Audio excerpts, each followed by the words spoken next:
Boa noite, bem-vindos ao Jornal do Rio. Hoje é sexta-feira. Demora, mas ela chega e a partir de agora nós ficamos juntos com as principais informações aqui do nosso estado, do Rio de Janeiro. E já falamos de situação de confronto no Chapadão. Trazíamos esse destaque no Jornal do Rio de ontem e esse confronto que deixou aí 3 pessoas mortas e outras 3 feridas. 7 ônibus foram incendiados na região. A gente traz as informações completas para você. Culpa dizendo que caiu e acabou danificando.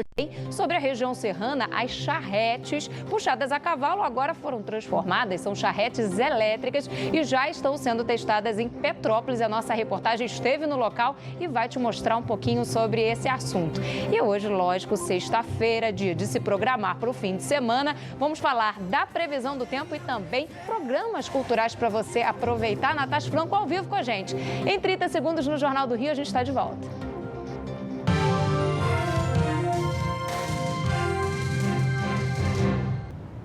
A guerra no Chapadão deixou 3 pessoas mortas e outras 3 feridas. Ao todo, 7 ônibus foram incendiados durante a disputa entre facções rivais. Hoje, as escolas municipais não funcionaram e a região amanheceu com um reforço no policiamento. Que isso, meus amigos? Que Deus proteja todo mundo, certo? Foi uma noite de desespero para quem vive no conjunto de favelas da Pedreira, na zona norte do Rio de Janeiro. Traficantes do Morro do Chapadão atacaram bandidos de outra facção para tomar o controle da favela vizinha. Uma delegacia da Polícia Civil virou abrigo para muitos moradores. Durante o tiroteio, a circulação de trens e do metrô chegou a ser interrompida na região. A polícia tem informações de que os ônibus foram queimados para evitar a chegada de reforços que sairiam de outras favelas para ajudar os bandidos da Pedreira. A operação da PM na área não tem data para terminar, mas deve continuar pelo menos durante o fim de semana. 3 pessoas morreram no confronto. Uma delas chegou a ser socorrida por moradores, mas não resistiu. A polícia não descarta que haja mais corpos escondidos nas favelas ou em áreas de mata. No tiroteio, pelo menos 3 pessoas ficaram feridas, incluindo um soldado do Exército que estava de folga e foi atingido por uma bala perdida. A Polícia Militar já tinha informação de que a invasão estava para acontecer. Mas nesses casos, a estratégia é não se antecipar e só agir depois dos primeiros confrontos para evitar servir de escudo para a facção que está sendo atacada. Segundo o porta-voz da PM, a corporação não tem efetivo suficiente para impedir todas as ameaças de invasão e muitas delas nem se confirmam. O esforço operacional para cercar dessa maneira sugerida todas as comunidades com possibilidade de invasão, talvez fosse necessário um exército gigante. Não é o esforço operacional que a Polícia Militar tem. Agora, as pessoas precisam ter convicção de que temos um protocolo para uma rápida resposta para cada uma das comunidades do nosso estado. Hoje pela manhã, 2 homens foram presos durante uma operação das polícias civil e militar. As aulas nas escolas municipais foram suspensas nos complexos da Pedreira e do Chapadão, onde vivem cerca de 40 mil pessoas. E 4 unidades de saúde fecharam as portas nesta sexta. E hoje o governador Wilson Witzel falou sobre a morte de Agatha Félix, de 8 anos, baleada no Complexo do Alemão. A polícia investiga se os PMs foram ao hospital tentar pegar essa bala que atingiu a menina. Vamos ouvir a palavra do governador. Eu não tenho bandido de estimação, né? Errou, tem que ser responsabilizado por isso. Agora, o resultado final da responsabilização depende de uma série de questões. Mas se alguém foi lá para pegar esse projeto, para tentar evitar a investigação, é evidente que isso também é crime. Então, tem que ser apurado e aquele que praticou isso, uma vez constatado, evidentemente tem que ser punido. Aqui a gente não tem que encobrir absolutamente nada. Então, se fez, tem que pagar. E outros casos de violência a gente traz para você agora. 2 crianças e uma mulher foram baleadas na tarde de hoje durante uma operação da Polícia Militar que aconteceu na comunidade do Dique, em Jardim América, na Zona Norte. Elas foram encaminhadas para o Hospital Estadual Getúlio Vargas, na Penha, na mesma região, e não correm risco de morte. Um homem foi preso e, de acordo com a Polícia Militar, os criminosos atiraram contra os policiais que estavam no local para reprimir o crime organizado. Já em Niterói, na região metropolitana, um idoso morreu ao ser atingido por uma bala perdida. No momento, a polícia realizava uma operação no bairro do Fonseca, na zona norte da cidade. 2 suspeitos também foram baleados no confronto. Em outro ponto, em São Gonçalo, também na mesma região, na região metropolitana, mais uma vítima de bala perdida. Patrícia dos Santos Costa, de 43 anos, estava dentro de casa quando sentiu um impacto no ombro e percebeu que havia sido ferida. Ela foi socorrida para o pronto-socorro central do município e o quadro de saúde dela é estável. Uma pausa rápida aqui no Jornal do Rio. No próximo bloco, vamos falar da inauguração do programa Segurança Presente em Botafogo, na zona sul da cidade.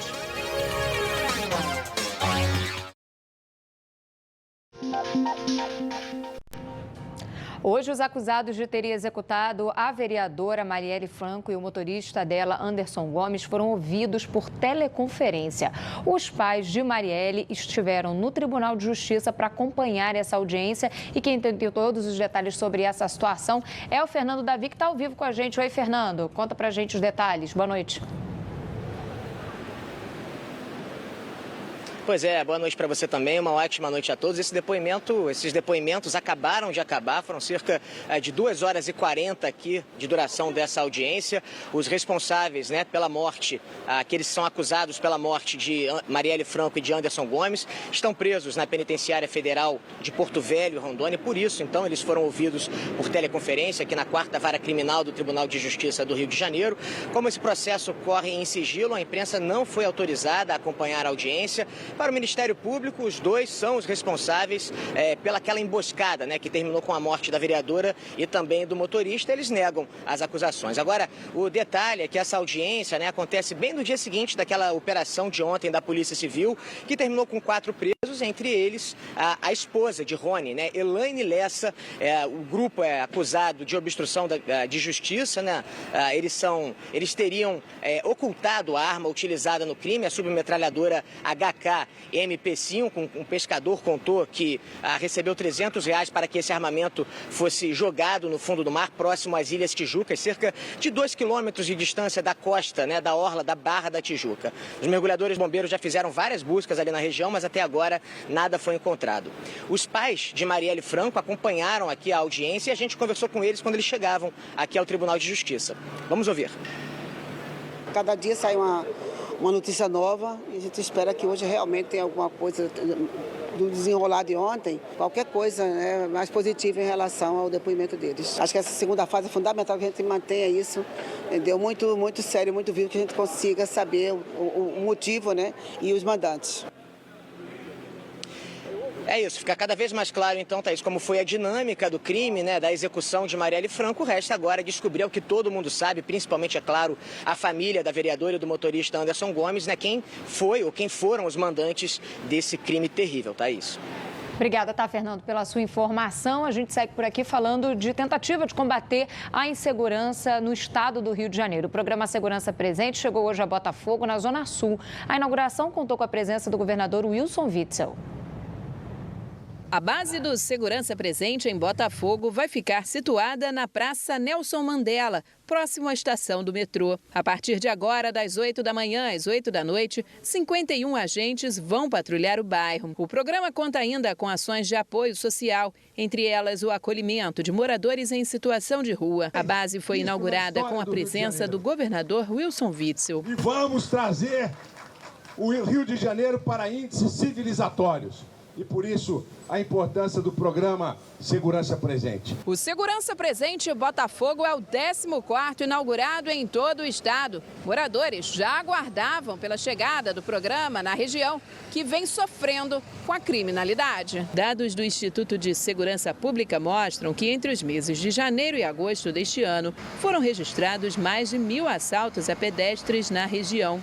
718 pessoas tiveram celulares furtados. Eu moro em Botafogo há 45 anos, nunca vi Botafogo tão largado como está ultimamente. A gente tem que tomar todo cuidado para andar por aí. Já fui assaltado, arrancaram meu cordãozinho, pleno 10 horas da manhã. As próximas regiões que serão beneficiadas com o programa são Austin e Miguel Couto, na Baixada Fluminense, Barra da Tijuca, na Zona Oeste, e Grajaú e Vila Isabel, na Zona Norte. E a gente vai falar agora sobre o impasse na administração de 2 hospitais na Zona Oeste do Rio de Janeiro. A Prefeitura do Rio quer devolver para o governo do estado. Falamos sobre isso aqui no Jornal do Rio de ontem e o Marcos Lacerda, da Rádio Band News FM 90.3, tem informações sobre isso. Oi, Lacerda, o que você conta pra gente?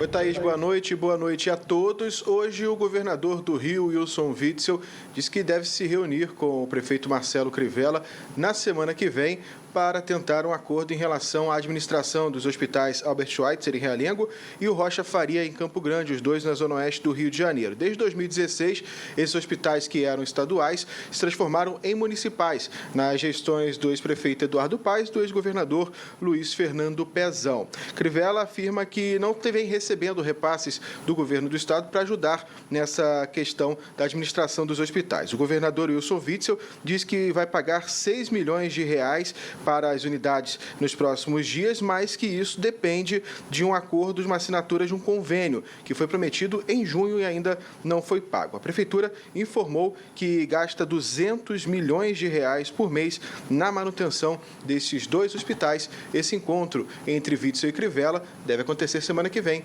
mas ainda não tem uma data prevista correta, exata, para os dois se encontrarem. Thaís.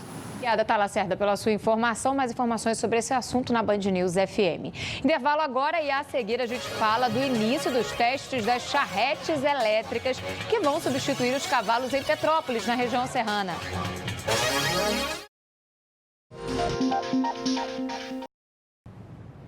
As charretes elétricas que substituem os cavalos começaram a ser testadas nos passeios turísticos lá no Centro Histórico de Petrópolis, na região serrana. E quem foi conferir tudo de pertinho foi a Marcele Setúbal. Por onde passa, ela chama atenção. Não faz barulho, não polui. E é bonito, manteve todas as características, né? A tradicional Vitória deixou de ser puxada por cavalos há 6 meses em Petrópolis, na região serrana do estado do Rio de Janeiro. Eu tinha horror de ver aqueles bichinhos no sol e carregando peso que eles carregavam. Tinha que ter alguma coisa moderna para substituir, porque as pessoas gostavam do passeio, né? A carruagem está em fase de testes para que o serviço turístico volte a ser oferecido na cidade. Bom, agora a gente vai conhecer um pouco da experiência oferecida pela nova Vitória aqui em Petrópolis. Seja bem-vindo à viagem ao passado, ao futuro e à fantasia.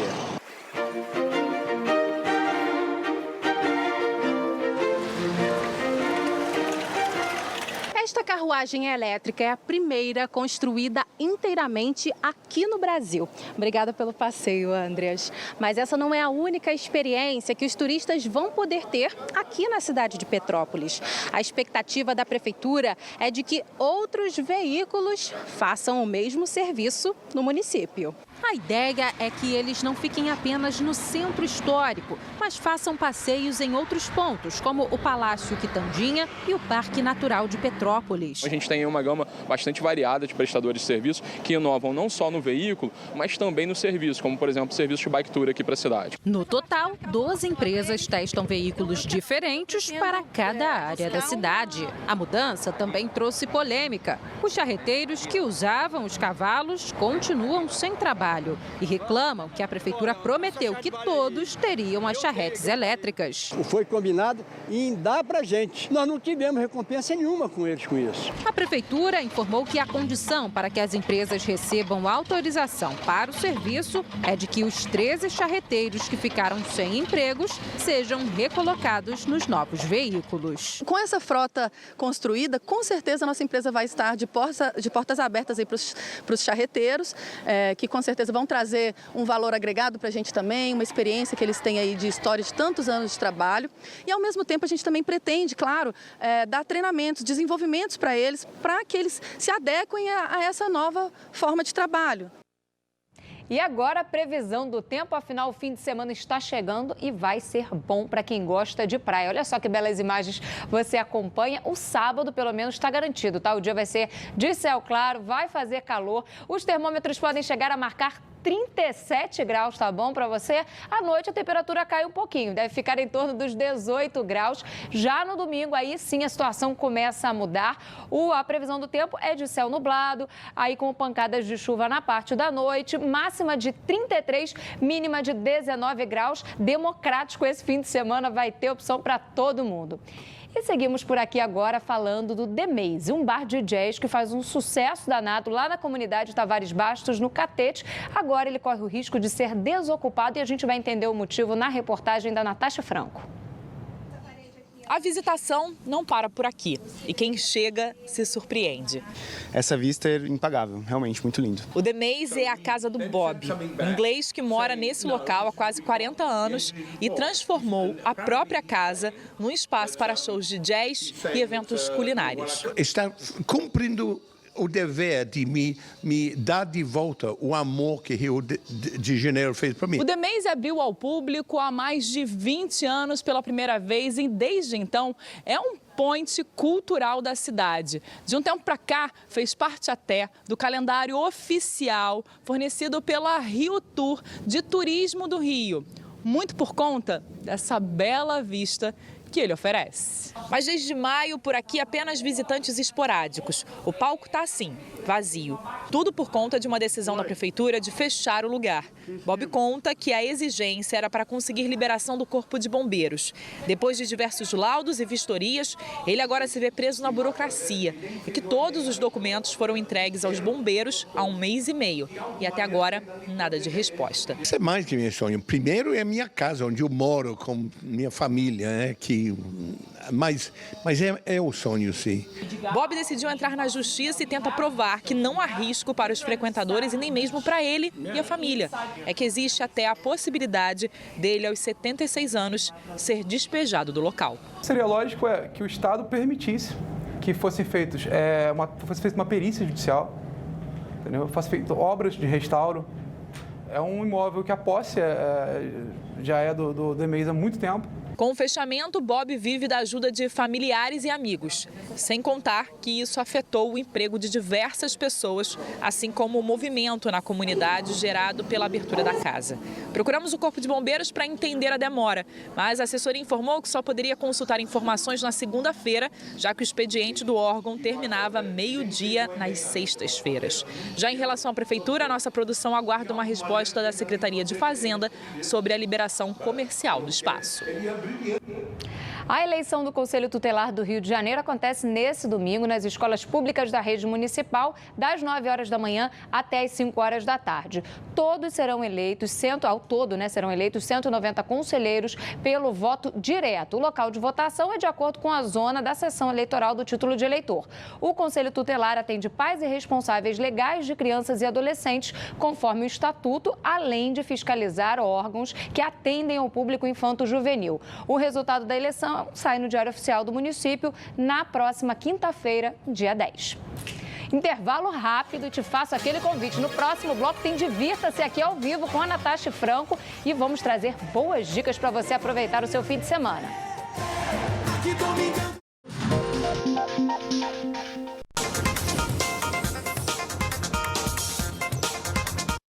Já estava com saudade de receber a Natasha Franco ao vivo aqui no estúdio para a gente se organizar para o fim de semana com boas dicas. Agora a gente fala com você, Natasha, tudo bem? Boa noite. Boa noite. Também estava com muita saudade de estar aqui nesse estúdio e eu já começo, Thaís, com convites especiais da São Paulo. Vamos nessa. Alô, alô, Rio de Janeiro, tudo bom? Tô passando aqui para deixar um recadinho para vocês, porque nessa sexta, lá no Monte Líbano, vai rolar o Luau Tarde é Nossa, e o Sorriso Maroto tá mais que confirmado nessa super festa, e você não vai perder. Anota na agenda aí, é sexta-feira, Luau Tarde é Nossa, Sorriso Maroto mais que confirmado, a gente espera lá. Mas não fica só nessa não, né? Não, eu vou continuar no mesmo ritmo, tá? Porque agora eu chamo dica do Ferrugem, que vai estar lá no Espaço Hall, hoje também, a partir de 11 horas da noite. E o legal é que lá ele tá lançando o novo DVD, Chão de Estrelas. Vamos ouvir um pouquinho? Vamos nessa. Me diz onde esse mundo tinha te escondido, te procurei até que me achei perdido, agora finalmente tudo faz sentido. Já que o negócio hoje é pagode, Thaís, eu trago ritmo. Um ritmo. Eu trago outra dica, dá só uma olhada. Vamos nessa. No Jornal do Rio, eu sou o Tiaguinho, tô passando por aqui para convidar você para curtir neste domingo, 6 de outubro, a Tardezinha Surreal em Niterói. Vai ser uma festa maravilhosa, vai acontecer no Caminho Niemeyer e você tá mais convidado. A Tardezinha é uma festa que mora no meu coração, onde eu canto músicas da minha carreira, músicas de artistas que eu cresci ouvindo e eu tenho certeza que você vai gostar. Vou te esperar. Valeu! Vai ter muita gente gostando, hein? Dica pra você, né, Thaís? É, na minha área. Mais dica pra você, porque eu tenho certeza que você quer se programar com a criançada. E a minha dica é Turma da Mônica, que vai estar lá no Teatro Village Mall. A partir de agora, vai até o dia 27 de outubro. É Brasilis, é uma ode à cultura brasileira. E a turminha vai fazer uma viagem pelas raízes que formam o nosso país. Então vai ser muito legal, Thaís. E eu continuo com dica pra criançada, porque a gente tem mais um convite que vai levar a gente, sabe pra onde? Pra Terra do Nunca. Então vamos juntas.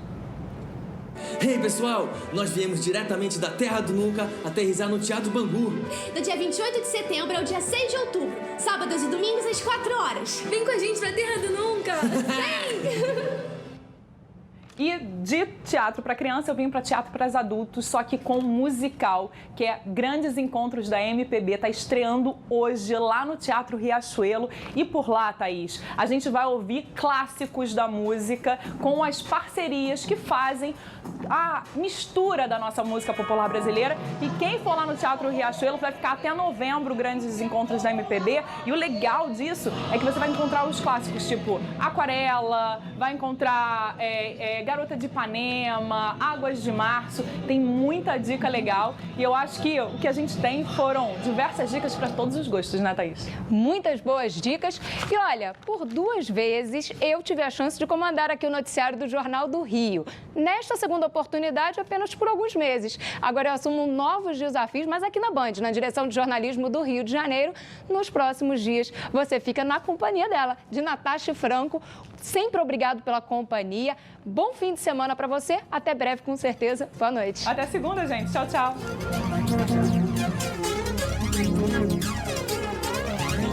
O teu sorriso quase